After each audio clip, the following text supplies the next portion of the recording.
United States. We have 8 million people today, and in the next 10 years will grow to be as big as Seoul with 10 million people. And so the growth that's happening brings serious challenges for how we continue to grow and develop in ways that will be smarter for the future. So let's explore how we're advancing smart cities. This is my campus. The University of Texas at Arlington has more than 40,000 students who study across a comprehensive array of academic programs. We are a Tier 1 university that has a significant research impact. And so it's in that research that I'm going to share with you some of the collaborations that we have to improve our cities. Now, Texas has a very car-driven culture. And so our public transportation in the city of Arlington is through ride-hailing services. So VIA is our ride-hailing service. So anyone can access the VIA app to request a ride. And as part of that fleet, we have fully autonomous vehicles that are driving fixed routes. We have the ability to just hail a ride and go from our university campus to the downtown city center in a fully autonomous way. We are the first transit system in the United States to integrate fully autonomous vehicles. We've been operating for the last 3 years and bringing this innovation and testing it and understanding what is possible. So one of the ways that we're doing this is through collaboration and partnership. It's a partnership with the city, the university, with May Mobility, and VIA Rideshare. Our involvement goes beyond as a participating partner and location, but also to conduct research. So all of the data that is collected from the autonomous vehicles that are traveling and from the passengers that are riding comes to the university, and our faculty are analyzing that to gain deeper insights that will help to improve autonomous transportation in the future. This project recently won an award from the International Parking and Mobility Institute for innovation in mobility. Now, because we are a car-driven culture, we have many, many people who come to our campus to park. You can imagine tens of thousands of students, faculty, and staff all trying to park on campus at the same time. And so our civil engineering faculty have innovated and mapped all of our parking lots, developed an application that allows people to see where there's available parking, which reduces the amount of time people are spending looking for spaces, reduces fuel consumption, and makes it more convenient for those who are traveling to our campus.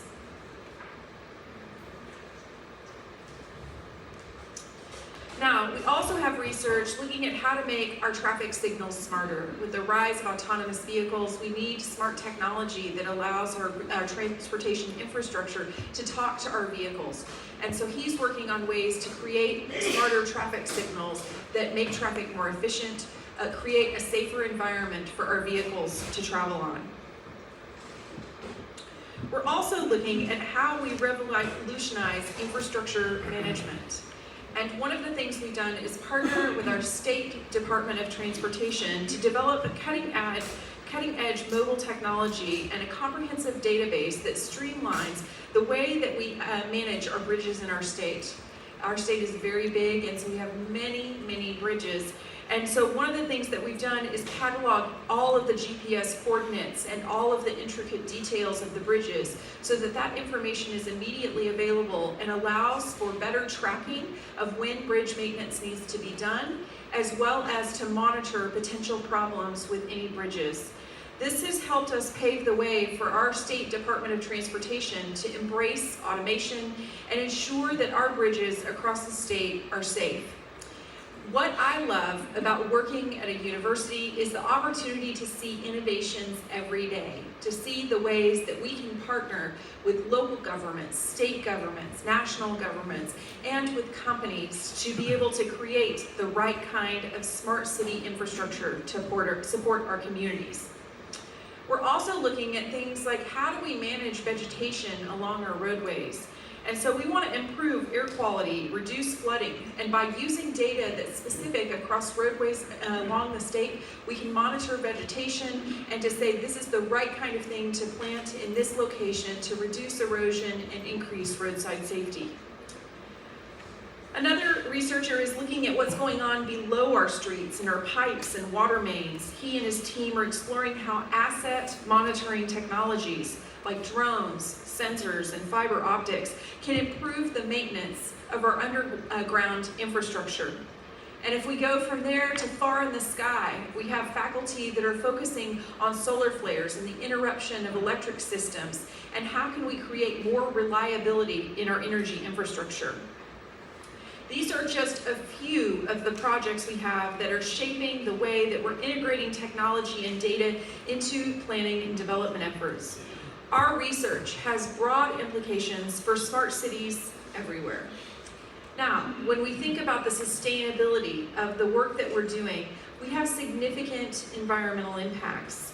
And we're going to delve into some of the technology we're doing to harness renewable energy, optimize energy utilization, and reduce our carbon footprint. And we're taking some very creative approaches to clean energy. One of our researchers is leading a national center to create concrete that not only absorbs carbon dioxide, but also converts it to thermal energy from the environment into usable electrical energy. This would be novel nanotechnology for renewable energy generation. It's a national priority to focus on how we can use smart materials in our roadways to support energy generation. And as we're talking about the environment, we also are engaged in all kinds of multidisciplinary efforts. In this case, one to harness the power of seawater to combat carbon dioxide in the atmosphere by developing materials that are used by a seawater pump that produces minerals to remove carbon dioxide from the atmosphere. We believe that we can make significant impacts on reducing climate change. We are also shifting our focus to recycling. So in this case, we're taking those water bottles that we drink from that are on your tables, and we're turning them into roads. And so what we're doing is taking plastic waste, integrating it into asphalt materials, and then paving our streets. We've done this on our university campus, we've done it on a state highway, we've done it on roadways in Bangladesh and in other countries, all in an effort to increase the amount of durability in our roadways and reduce the need for maintenance. That's a major expense, and one of the challenges of having great cities is being able to maintain the infrastructure that we put in place. We also work very hard to support the manufacturing activities that are happening in our cities, the important jobs. And one of the ways that we do that is to help support automation and the use of sensing technology to improve manufacturing processes. And so our Texas Center for Manufacturing Assistance helps companies all over our region and state to be able to ensure that they're integrating smart manufacturing technologies to improve their products and outcomes. Now, we talk about inclusivity and the importance of being able to support those who may be less technology oriented. I liked the word earlier of technology introverts. And so we certainly have an aging population in the US, much like you have in Korea. And so we have been working with our College of Architecture, where our students design and build homes for senior citizens. And in that process of designing these smart homes, they're focused on creating the maximum energy efficiency possible. They have built a community in partnership with a nonprofit organization to provide housing for seniors in need that are also net zero on energy. And we're aspiring to do even more of these kinds of partnerships to make sure that it's not just those that can afford to have the latest technologies, but that we're inclusive of all those who may have need. Our Office of Sustainability at the university is focused on how we as a university can be more sustainable, but also how we can be an important partner in the community. We, along with other partners, created the North Texas Food Policy Alliance, which was established in 2021 and brings together 16 counties in North Texas and 42 partners from city government, public health agencies, and educational institutions. We used all of the data that we have access to, and we talked about earlier the importance of data sharing. We wanted to make sure we're sharing all the data we have, and so we created a food systems dashboard that addresses many of the factors that are involved in food insecurity. Another faculty member is focused on how we can support our first responders in an emergency through smart technology. Our researchers and partners across the globe are working in San Diego, California, in Puerto Rico, and in Texas, and are pioneering open networked computing platform to facilitate the collaboration of unmanned aerial vehicles to improve emergency response coordination.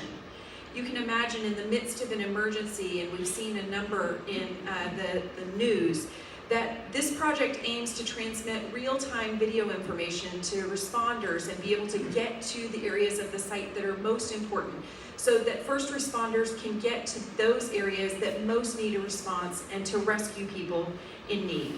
This is speeding response time and helping to save lives. At the University of Texas at Arlington, we have the largest nursing school in the country. And as we think about preparing healthcare providers, we recognize that not everyone can come to our campus and get a great education. So we have built a telepresence system that allows people all over the state to remain in their rural community and access a great education. So we have these training robots that students can log into that allow them to go and observe healthcare procedures that are happening in real time and participate in class all over the state. This reduces the need to travel to specialized centers for their education and allows us to train more nurses across our state. Now, our UTA researchers are also driving smart cities through the work they're focused on in healthcare.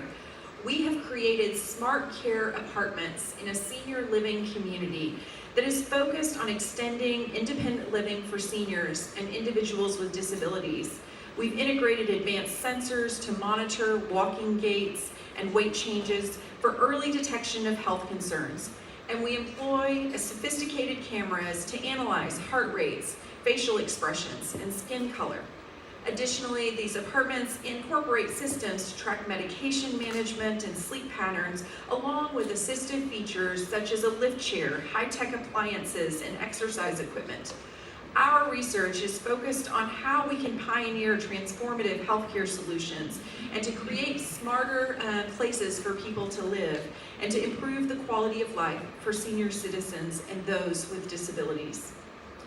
I could talk about dozens more projects, but I'll just focus on one last one before I talk about the ways that we're changing our education. So in this particular example, our remote project, Research to Examine Motivation to Exercise, incorporates the use of smart watches and smart clothing to monitor participants' daily activities and to encourage and promote exercise in daily life. I want to end my presentation by talking about the ways that we're innovating the experiences that our students have in our classrooms.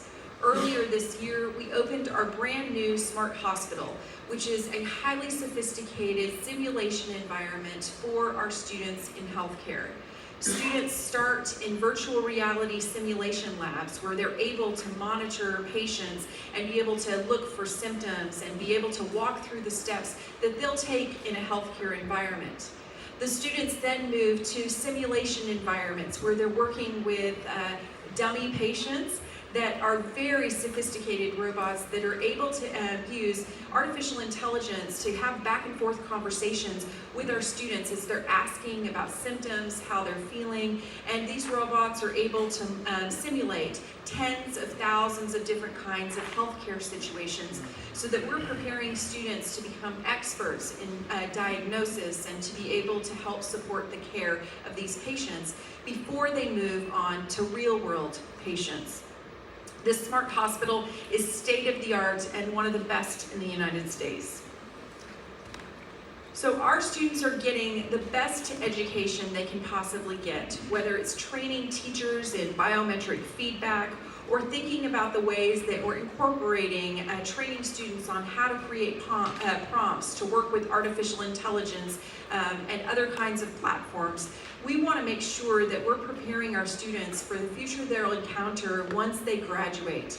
And that takes a lot of time and effort and thoughtfulness on the part of our faculty, on the part of our corporate partners, to help ensure that we are training students in the skills they need to succeed. In a world of evolving smart cities, universities serve as pivotal catalysts of positive change. Universities across the globe are undertaking initiatives much like the ones that I've described at the University of Texas at Arlington, and are fueling innovation and shaping our landscape into intelligent communities. Our students and faculty get to live and work in these smart cities and to help enhance them along the way. The partnerships between universities and their cities ignites a potent synergy with research, faculty expertise, and student ingenuity converging to create groundbreaking projects. These endeavors span across many diverse domains, from infrastructure and transportation enhancements to energy sustainability and healthcare. Of course, there is much more I could talk about today, but I will save that for our panel discussion in just a few moments. I'll just close by saying, in higher education, we have a responsibility to partner with communities that we serve, to innovate, and to ensure that we're bringing the expertise to help shape the future of our cities. And it's through our partnerships that we will co-create the future of our cities that will be smarter for the future. Thank you. Thank you, President. And